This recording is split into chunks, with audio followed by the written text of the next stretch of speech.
Ulster, a name from ancient times, a singular name that describes a landscape like no other. But Ulster has always been more than a place. Ulster is also an idea. An idea with many meanings, shaped by different languages, faiths and cultures, and by countless generations of people who've imagined Ulster for themselves. So who are we? Are we Irish, British, Northern Irish, Ulster Scots? All our stories are about belonging, about claiming this place. And we've found many different ways of telling the world and telling ourselves, this is who we are.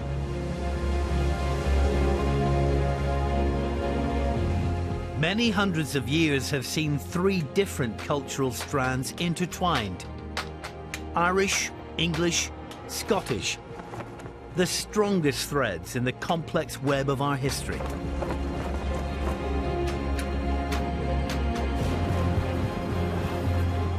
In this series, I'll try to unpick those threads of identity as I explore some of the forces which have shaped our sense of who we are.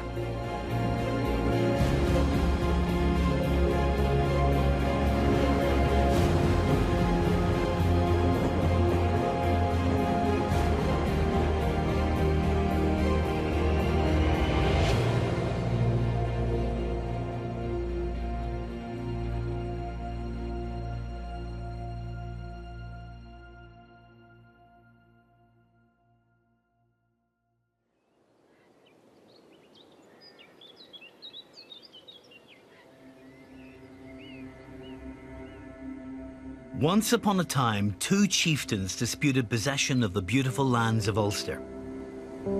They raced across the waters of Moyle, the winner to be he who first touched land.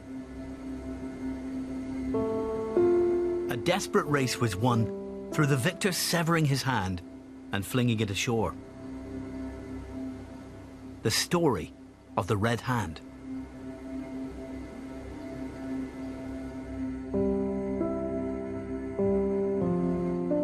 This old advertising poster, designed to entice visitors to Northern Ireland in the 1930s, depicts a romanticised take on one of our oldest stories.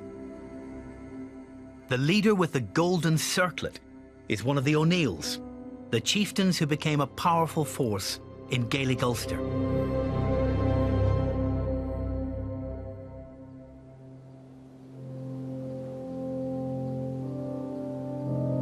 This claiming of the land through blood and sacrifice was celebrated by the Red Hand in their family crest.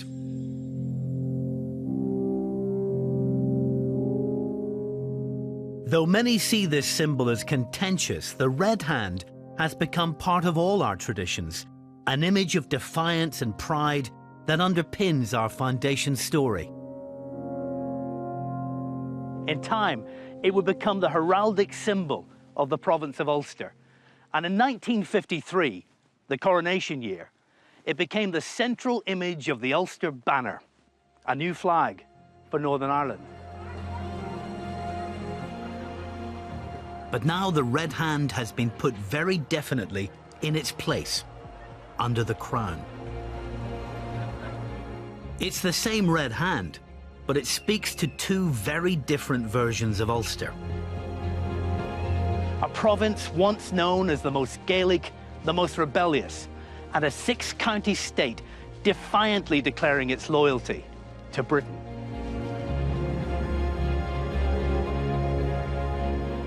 Even after thousands of years, the Red Hand, that complicated, iconic image, is never far from us.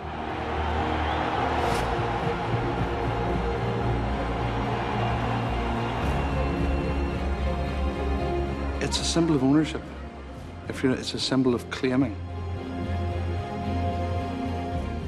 The Red Hand has tremendous power and currency, but it's also a symbol of self-mutilation. It works because it's an open-handed symbol. Ownership of the symbol doesn't seem to take it from anybody else.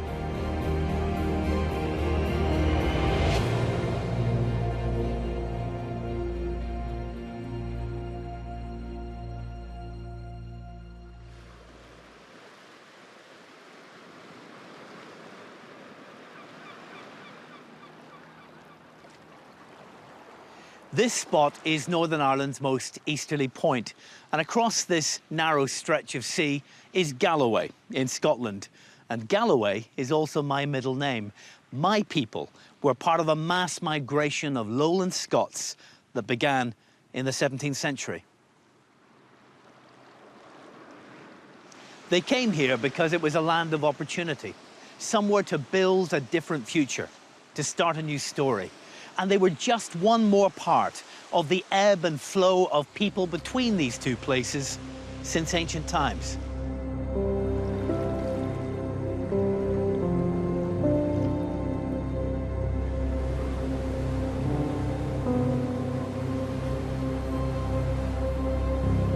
This narrow sea has always been a highway, and the movement of people has woven a complex web of cultural connections, making the link between Scotland and the northeast of Ireland a constant factor in our history.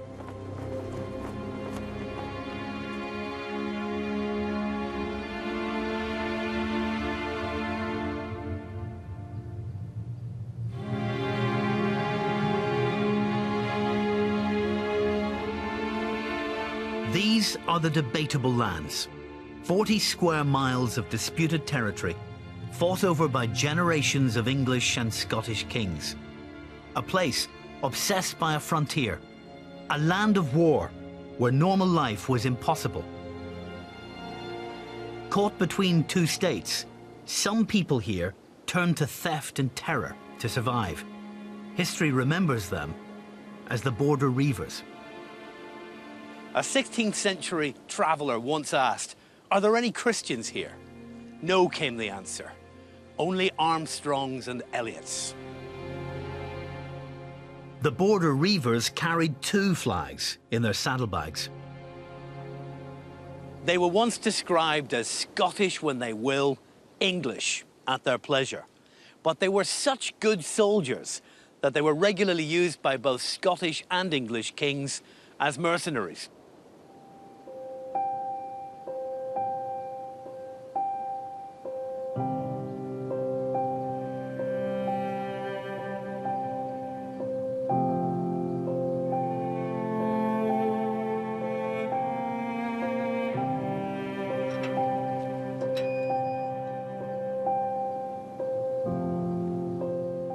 This could be an Ulster graveyard.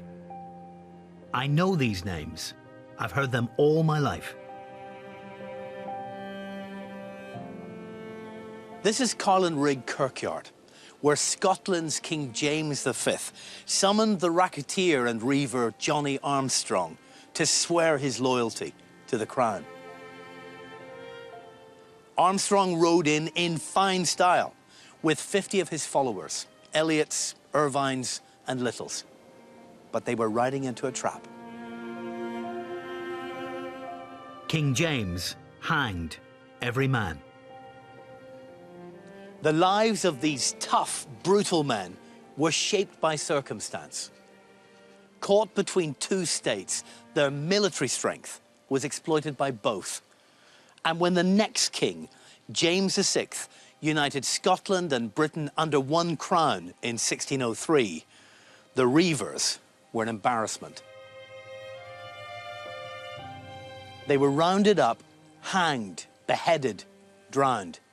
But some were shipped into exile to the king's new Irish plantation. One more thread in the weaving of Ulster's story.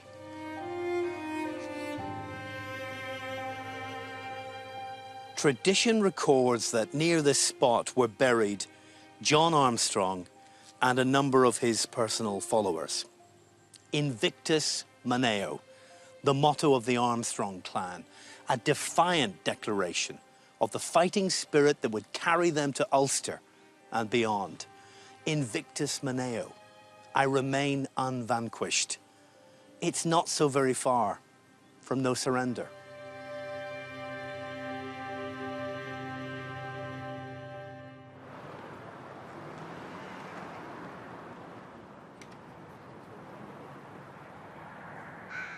Dissenting ministers were another part of the great movement of people from Scotland in the 17th century. They helped to unite many of the settlers in a distinctive faith community. Over time, Presbyterianism, in all its diversity, would become as much a culture as a denomination, adding its own sharp flavour to life in this place. Presbyterians always felt a pressure in terms of the Catholic majority and then the Anglican elite. As a consequence, there is a sense in which these external pressures create a self-reliant and self-sufficient community that has quite a strong sense of their identity. Within a generation, the settler communities were being referred to by English officials as the Ulster Scots. And in many ways, they remained a frontier people.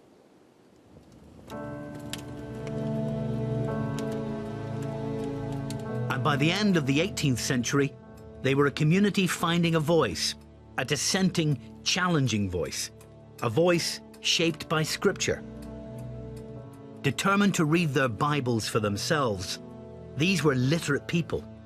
Some among them turned to poetry, a new way to use the power of words to tell the story of their people.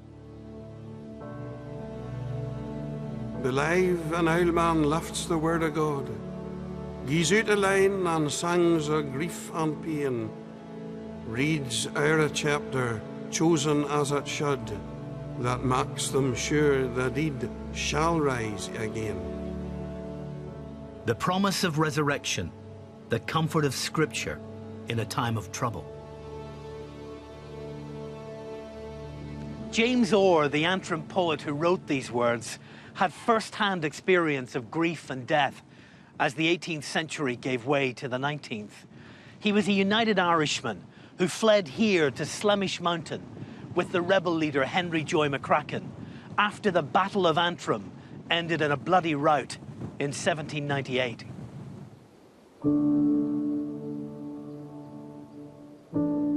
Inspired by revolution in France and America, the United Irishmen had sought to end English control of Irish affairs. But their failed rebellion led to a political union with Britain in 1801. For James Orr, it meant imprisonment and exile in America. And though he could have made a new life there, he felt compelled to return. He was a man whose identity was shaped by many things: his radical politics, his distinctive faith, his Scottish heritage. But he was also bound to this place, the land of Ulster. It defined and sustained him. He just couldn't stay away. You need to interpret his life in terms of the East Antrim community from which he is drawn. The poems that make the biggest impression are those that are written in the language of his community. Orr was a weaver, part of a close-knit rural community. But he was part of another community too, a poetic band of brothers who became known as the Rhyming Weavers. The poet who brought these men together was the Antrim school teacher Samuel Thompson. Samuel Thompson is a key player.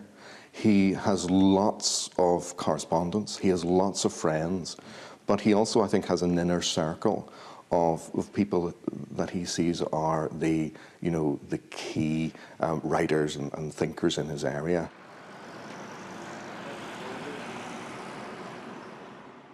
There's an echo of that fellowship in Thompson's correspondence, which is held here at Trinity College, Dublin.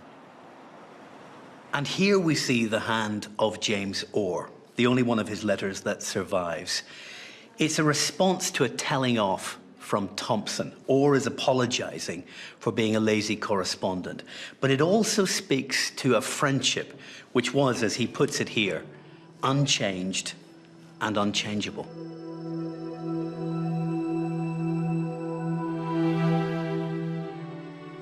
Liberty and fraternity mattered to these men.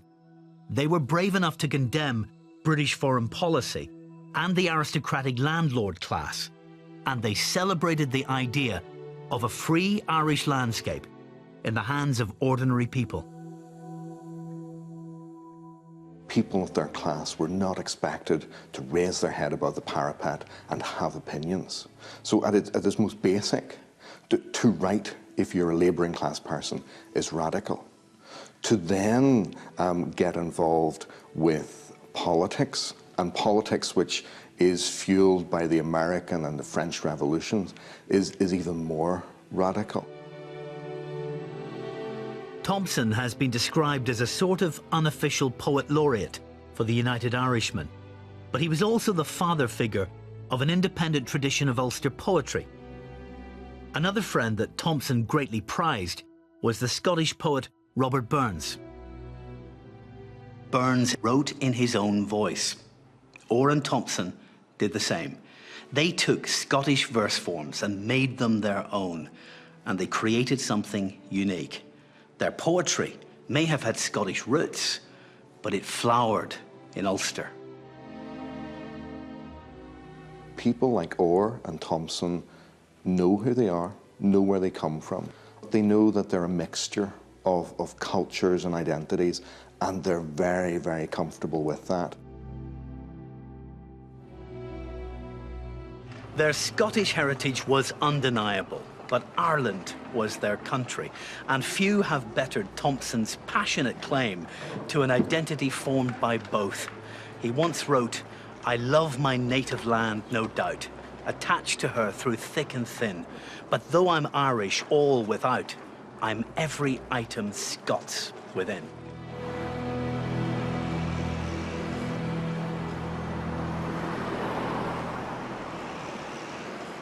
Thompson and Orr were not the only Ulster writers to explore the idea of a new northern distinctiveness, an identity shaped by more than one cultural heritage.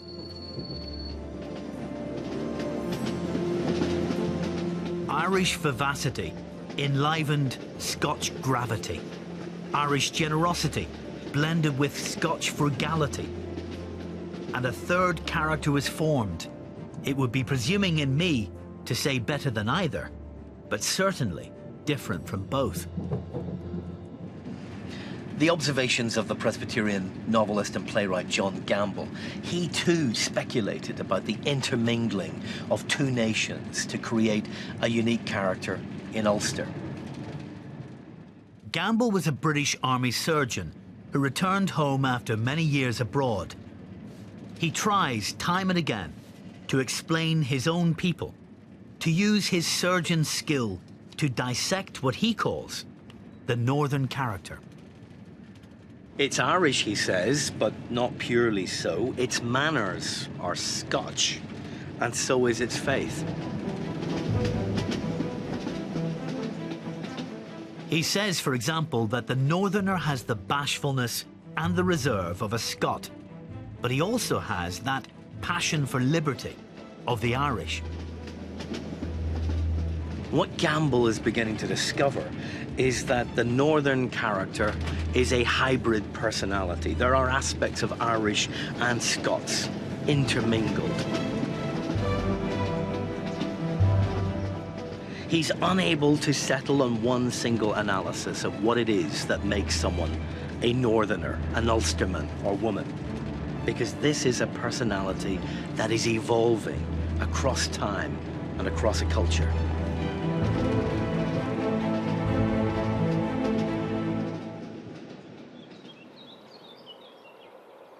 Gamble's descriptions of the people of Ulster are always informed by his own sense of belonging and affection for this place.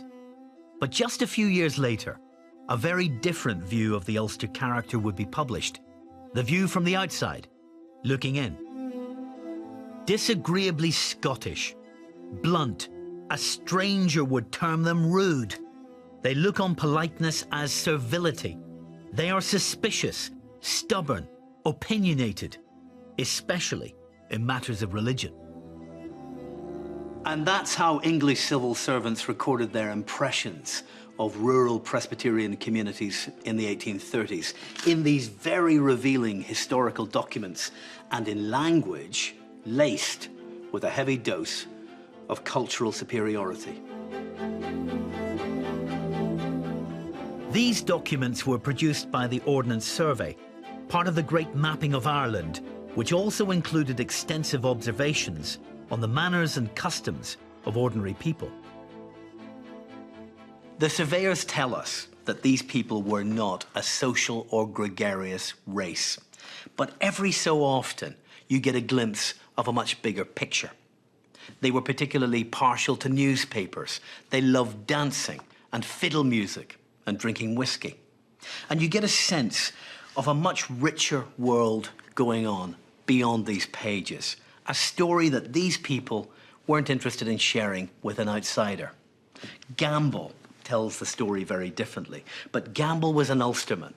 This is the view of the outsider looking in. And there's undoubtedly some truth in their version of the dour, stubborn Ulsterman. But there had to be a lot more going on than that.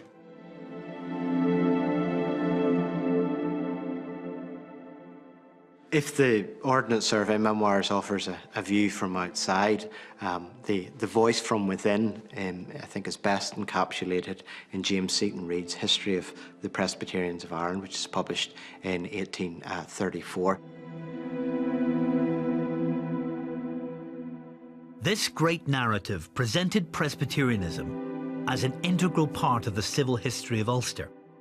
It celebrated the connection with Scotland and reminded the world that this was a community with their own story to tell.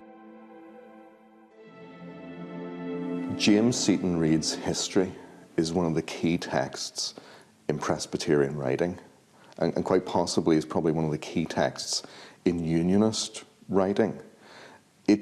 It imagines a sense that, and as some people have said, that the Presbyterians are kind of a proto-state within the state.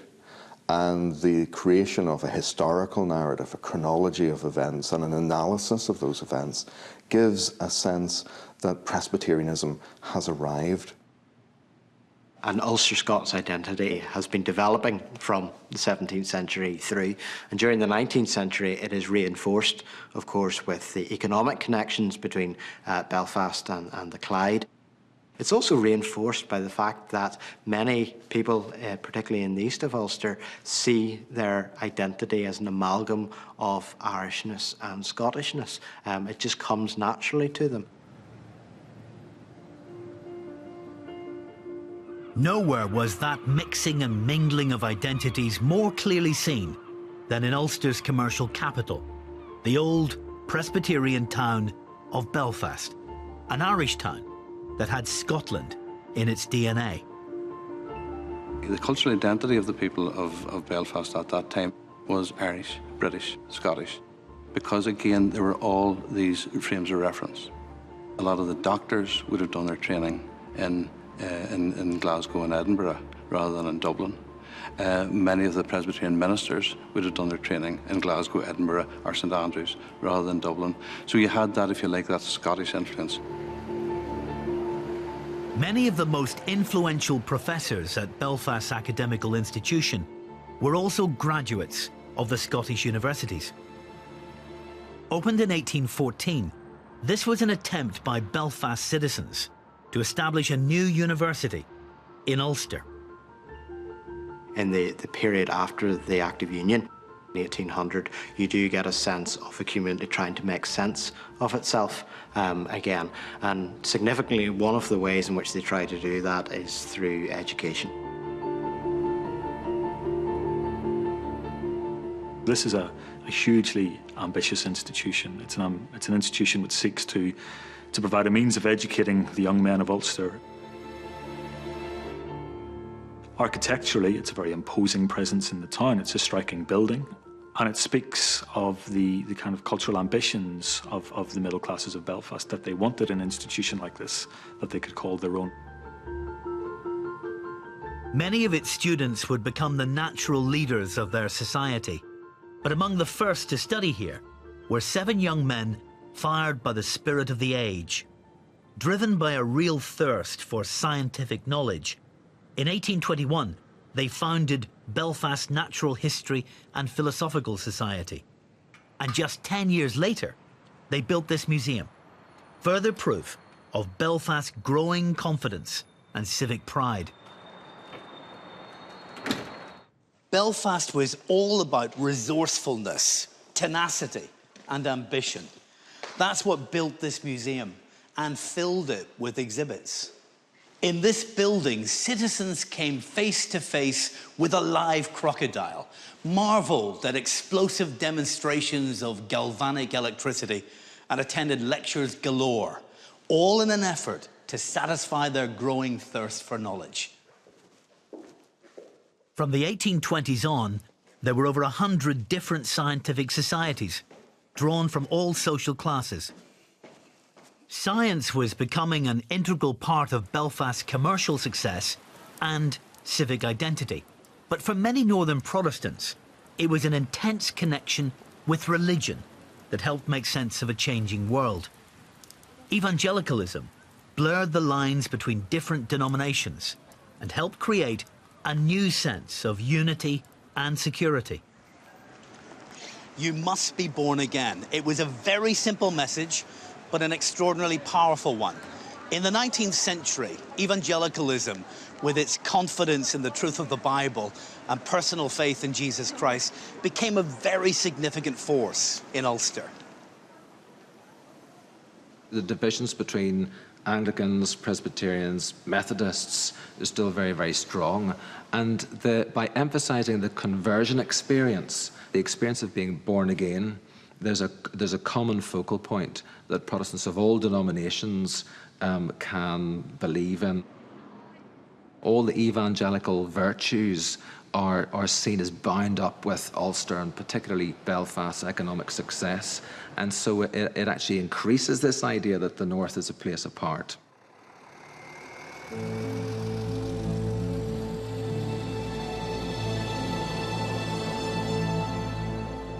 The great champion of evangelical religion was the fiery Presbyterian preacher, the Reverend Henry Cook.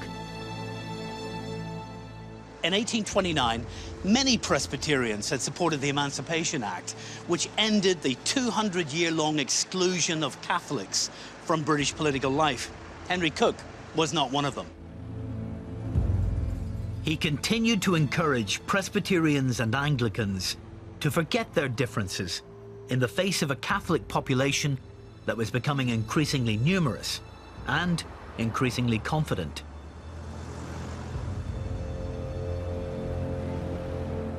The growing confidence of the Catholic population had a lot to do with this man.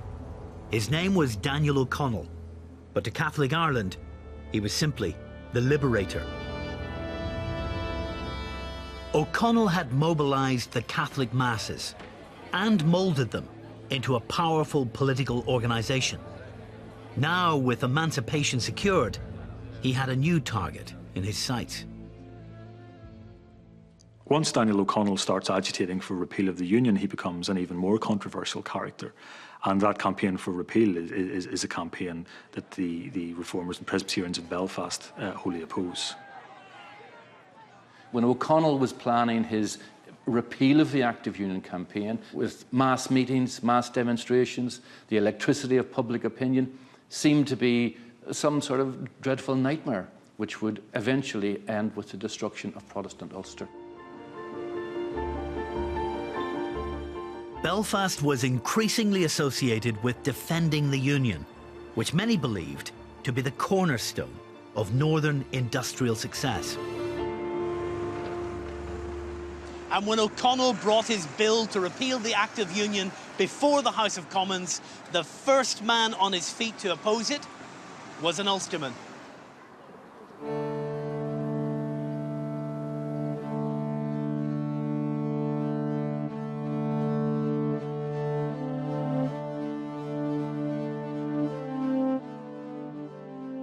This fragment from the mighty hand of some long-dead pharaoh is a relic of a multifaceted man. It was donated by James Emerson Tennant to the Belfast Natural History and Philosophical Society, of which he was an active member.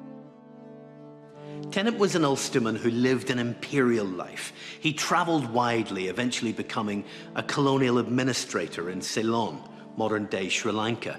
His books about the country became bestsellers. When he stood up to Daniel O'Connell in 1834, he spoke as an Irishman, as someone proud of his own country. But since Irishmen were part of the United Kingdom, part of the Empire, they could now add to all their other distinctions, as Tennant put it, the glory of being Britons. Whilst remaining Irish, Tennant was laying hold to another identity: imperial, unionist, British. Identity is, in many ways, a bit like a Russian doll. You can think of Irish people who think of themselves as Irish, who also think of themselves as from the province of Ulster, who see themselves from Belfast, but who also see themselves as distinct to other groups within Ireland. So Ulster Scottishness becomes important for people in East Ulster because it's their culture, it's their way of defining themselves within a whole series of other identities.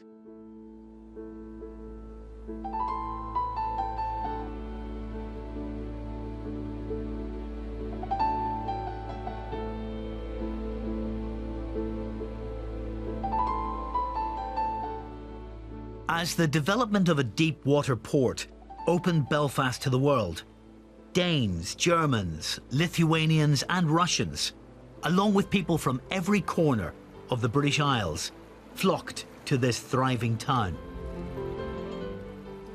From the 1840s on, a new metropolis rose out of the mud, but industrial success also attracted significant migration from rural Ulster.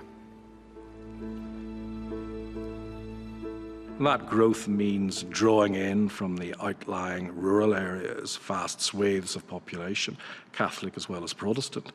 So a whole spectrum of rural political identities in terms of Irish Protestantism, Orange and Loyalist identities are being imported into the city. It's a city whose Catholic population is growing in the 19th century, so that Catholic and national identity is also becoming critically important. No one single identity could define this place in the mid-19th century. But when Queen Victoria visited in 1849, she formed the distinct impression that Belfast was an Irish town. She recorded in her diary that wherever she went, she was greeted with the Gaelic motto, Céad Míle Fáilte, 100,000 welcomes. It even appeared draped across the offices of the staunchly unionist newsletter. There was a very, very strong presence of the Irish language in the civic society here. The people in Belfast were quite open to the Irish language, which was something that they saw as belonging to both Ireland and to Britain. But this Victorian boomtown was a very different place to anywhere else on this island. Remembering the poet Samuel Thompson's description of identity, Belfast may have seemed Irish all without, but it was still very much Scots within. The cultural orientation of Ulster is towards Scotland and the northeast of England, particularly with Belfast, that it's recognised really quickly as a place where, you know, young men with purpose can make their livelihood and make their business succeed. They're not recognised as different, they're recognised as being a part of a cultural whole, so they come in and they're driven by a need to succeed. In this age of industry, centuries-old links to Scotland were renewed and reimagined. The sea between Belfast and Glasgow became an industrial zone, bringing coal and steel, along with Scottish workers, Scottish capital, and most importantly of all, the Scottish entrepreneurs who would play a vital role in Belfast's continuing success. This 6-story colossus combined Scottish granite with Scrabo stone. It was completed in 1888, the year in which this town became a city. Its architect, Robert Young, who had studied in Scotland, wanted to create buildings that would rival Glasgow and Edinburgh, an architecture that spoke of Belfast's distinctiveness and pride.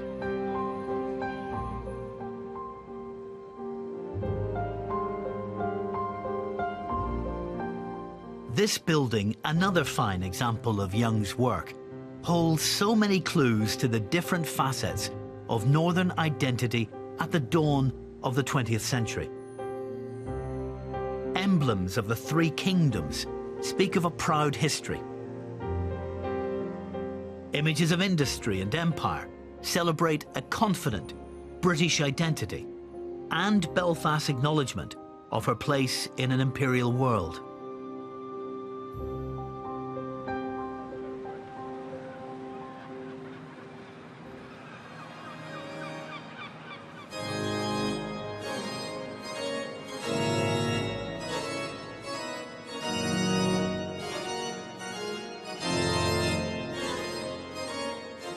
This mighty organ was the finishing touch to this beautiful building, which was paid for by local businessmen. They hoped this building would be a testament to Belfast's status as the capital of the Northern Province. So they named it the Ulster Hall. The opening of the Ulster Hall is a huge event. Belfast doesn't have any other building like the Ulster Hall, and it's a huge civic moment. They're opening an entertainment venue, but they see it as opening up as a fabulous civic space, which is just doing honour to to their own greatness. The newsletter praised it as a place where both manufacturers and the sons and daughters of toil could meet to listen to sweeter sounds the machinery can produce. But this grand hall would also bear witness to many key moments in Ulster's unfolding story. When businessmen and workers gathered here in February 1886, what they heard was fighting talk. And it was aimed at the British Liberal Prime Minister, William Gladstone, the man who wanted to give home rule to Ireland. For senior Tory politician Randolph Churchill, home rule was a dangerous precedent, one that might destroy the empire. And he came to Ulster with one intention: to play the orange card. The crowd that came to see him noisily proclaimed their loyalty and their British identity. He told them that if this storm did not blow over, the struggle might not remain, as he ominously put it, within the lines of constitutional action. And he left them with what would become one of the most enduring and potentially dangerous slogans in Irish and British political history. Ulster will fight and Ulster will be right became the watchword for Northern resistance. The Home Rule campaign influenced British politics at the highest level. It continued to dominate Irish political life, and Ulster's Unionists remained determined to resist it under any circumstances. The Home Rule crisis challenged and changed unionism.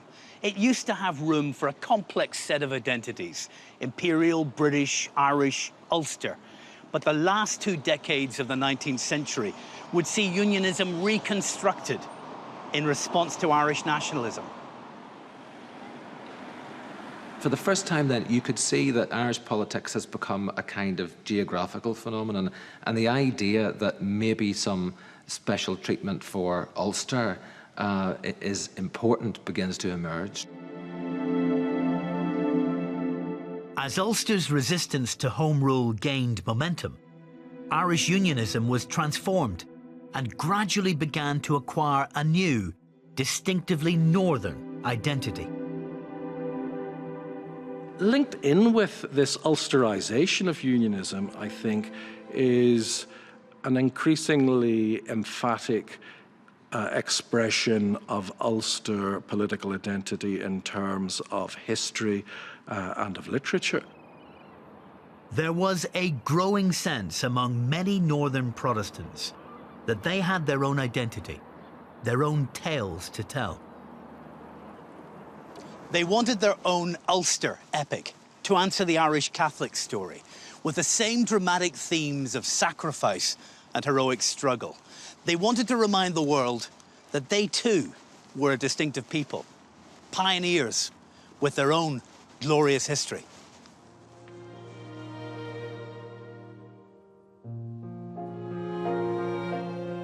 The end of the century had seen an extraordinary revival of interest in Gaelic culture, in sport, mythology, and the Irish language. Now, Northern Protestant writers began to rediscover, reimagine, and reclaim their own stories. Ulster writers want to capture what Ulster means to them. It's not necessarily antagonistic towards Irish nationalism, but it's determined to say that this is who we are, this is how we think, and this is our history, which in many ways is intertwined with a wider Irish narrative, but in other ways is different, is separate, is nuanced. A new literature emerged, devoted to the story of the Ulster Scots and their great traditions of descent and independence. This, by the Presbyterian scholar, the Reverend James Barclay Woodburn, was one of the first. Woodburn was trying to define Northern Protestant culture. The Ulster Scot was more virile than the Southerner, partly because of the bracing climate, but also because of the moral superiority of his religion. This was written under what he calls the shadow of the first Home Rule Bill. But his message was clear. Their plantation origins gave Ulster Protestants an inalienable right to oppose it.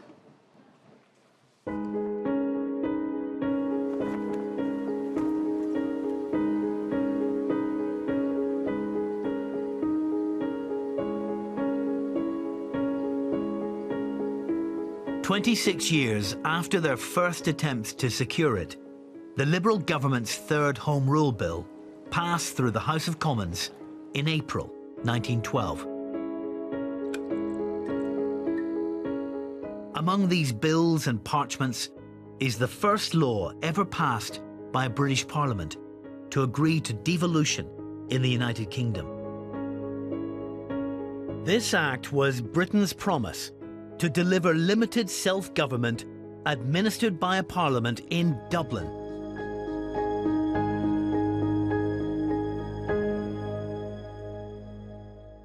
The poet Rudyard Kipling portrayed Ulster as a sacrifice, the victim of political treachery.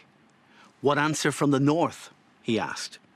The answer wouldn't be long in coming.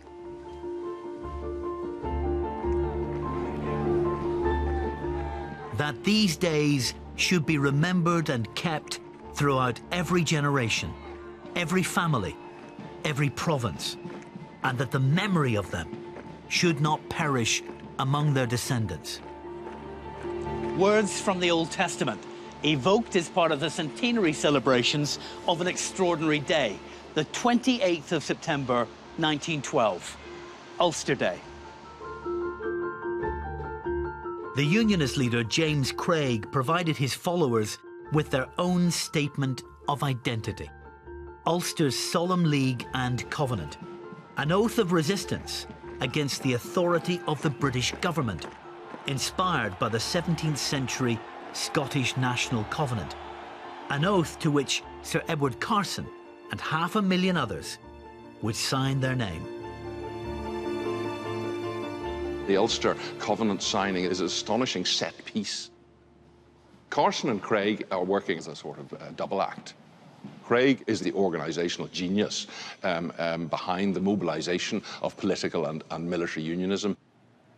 He's fantastic at public relations. He organises film crews, newsreel crews. He organises a photographer. He uses all the sort of modern devices at his disposal. And that feeds into the Ulster Volunteer Force as well. As the Home Rule Bill went before the House of Lords in January 1913, Craig and the Ulster Unionists gathered an army of 100,000 volunteers, armed with thousands of smuggled German rifles and millions of rounds of ammunition. One of the great ironies of 20th century Irish history is that the first people to take up arms against the legitimate government in London are Unionists in Ulster. The first people to import arms from the Germans are unionists in Ulster, and they inspire nationalists in Dublin. The British government was confronted with the nightmare of two militant citizen armies caught in a north-south standoff, while the British Army faced mutiny in its own ranks, as many officers refused to stand against the UVF. What's clearly happening in the Ulster crisis is brinkmanship of a very high order. These people are carrying lethal weapons, and they're carrying lethal weapons in public. So they're transmitting two messages. One is that we are organised and we're serious, and secondly, we might actually go to war. We might actually do this.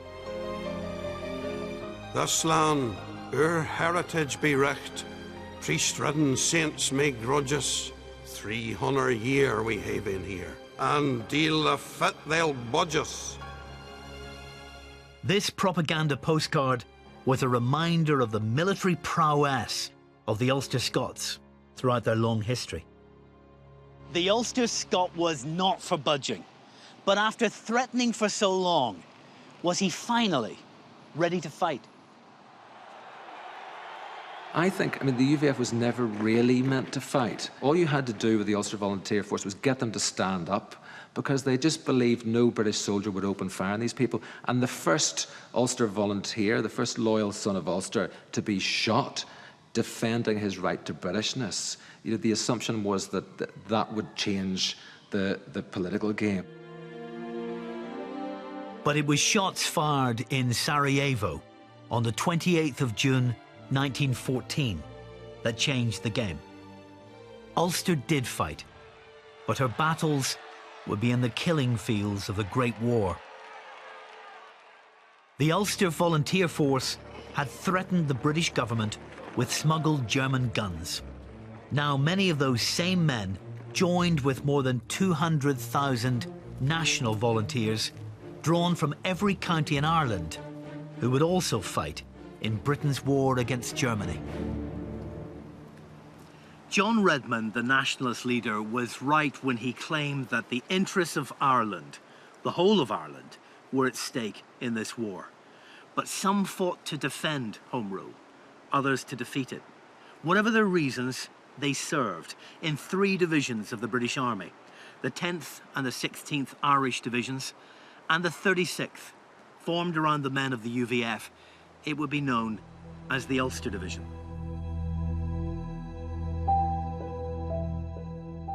The 36th Division was intensely territorial, its men drawn from every corner of Ulster.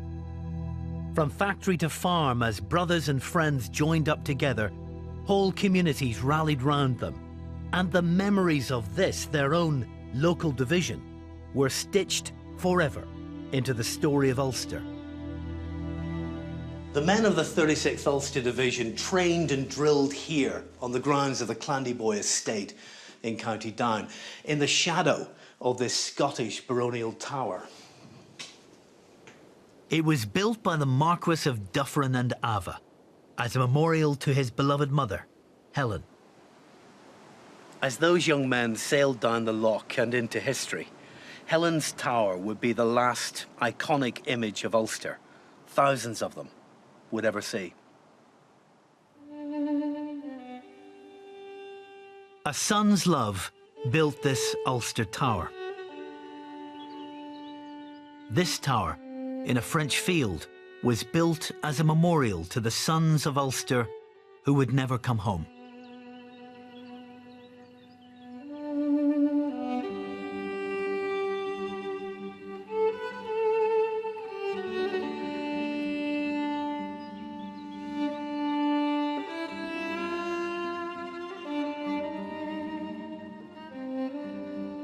The great chronicler of the Ulster Division was Captain Cyril Falls, who served with them in France. It was not unusual for him to find a soldier on the step of a trench with a Bible in his hand. Falls writes that religion was near and very real to them. These were simple men who saw no reason to hide what was part of their daily lives. And then he tells us this: the old clan names of the Scottish borders Armstrongs, Elliots, Irvings, Johnstons, Hannahs were clustered thick together in the division, fighting once again in the army of an English king.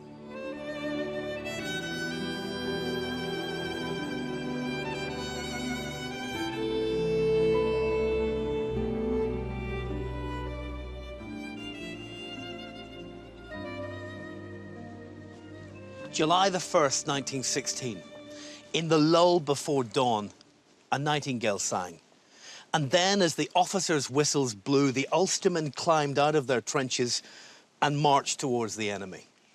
By the evening of the 2nd of July, thousands of them were missing or wounded, and 2,069 of them lay dead on this battlefield.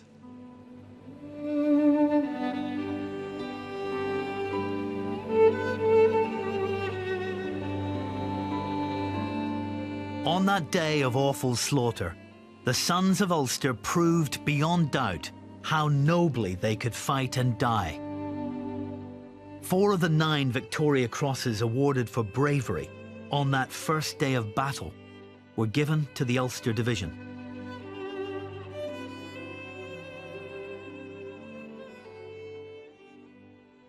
At the going down of the sun and in the morning, we will remember them.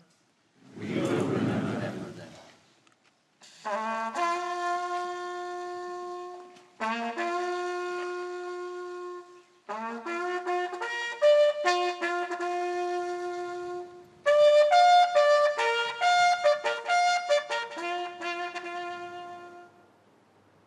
It was one of the accidents of history that the Ulster Division fought on the anniversary of the Battle of the Boyne.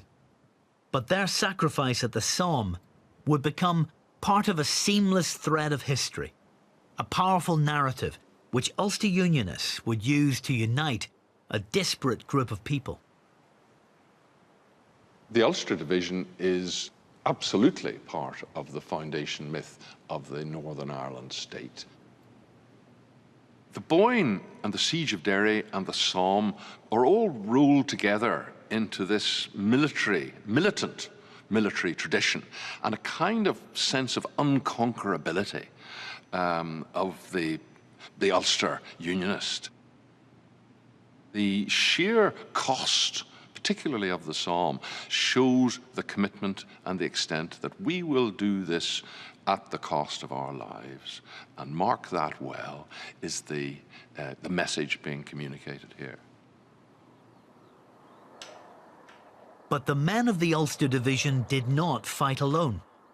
Over 200,000 Irish soldiers also fought in Britain's war. And for generations, both nationalists and unionists wrote them out of history. That shared experience is a very difficult ground to hold. And what you want is ownership of the experience. And you either own the experience by rejecting it and saying we were all fooled, or you own the experience by embracing it and making it an integral part of your identity. It's a supremely diverse and complicated story, but a complicated story made simple by the Ulster Unionists' ability to annex the First World War as pretty much their sole property, and Irish nationalism's collaboration with that effectively through rejecting the Redmondite engagement through the National Volunteers and looking instead to the 1916 and 1919 and 1921 traditions for much of the 20th century.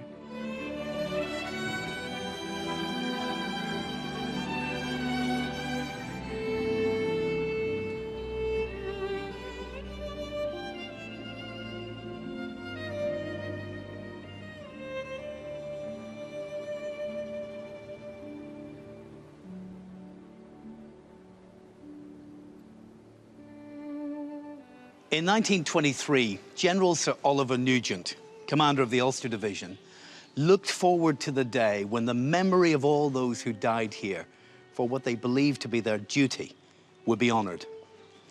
It's taken the best part of a century for all sides to reclaim and remember them.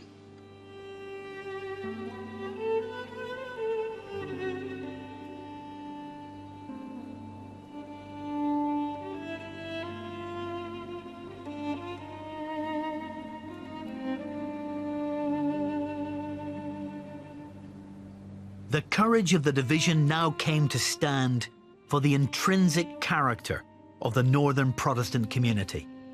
Their tragic, heroic story was recast as both myth and symbol, and as a statement of Unionist intent. The Union mattered as never before. The right of the 6 counties to remain within the United Kingdom had been purchased with the blood of sons and brothers, fathers and sweethearts. At a memorial service in Ballyclare in 1917, a general told the congregation they should not think of themselves as Irishmen today, but as British citizens.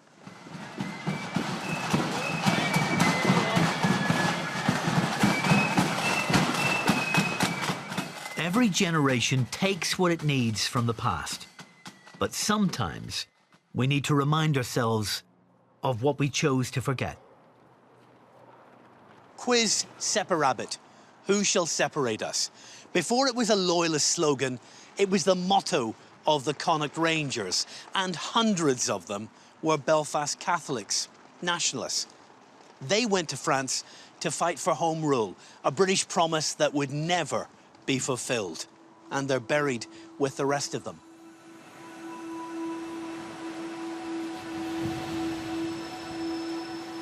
Like the Red Hand, the experience of the Great War is part of all our stories, and reclaiming this tangled, painful history reveals a common past which we're only beginning to understand.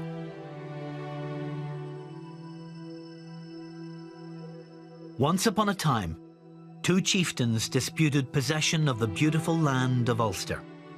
A desperate race was won through the victor severing his own hand and flinging it onto the shore.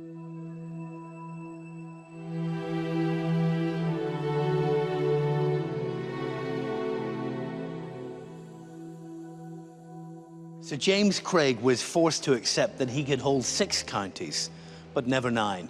For the sake of political expediency, Ulster Unionists reluctantly agreed to the loss of Cavan, Monaghan and Donegal. They believed their sacrifice would guarantee a continuing Unionist majority.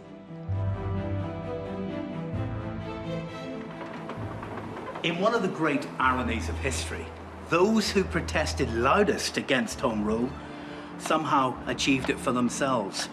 Thousands of Ulster Protestants were left behind in the Free State, and a people who once feared for their future in a Catholic Ireland now found themselves in a position of power in a very changed world.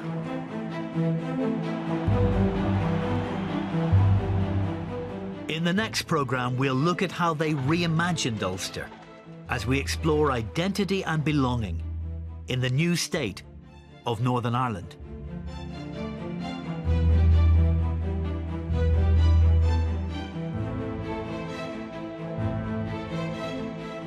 That's next Sunday night on BBC Two Northern Ireland at the slightly later time of 10:05, recounting the tale of the notorious 12th century warrior Genghis Khan. That's our late film in 40 minutes after Sunday Politics next.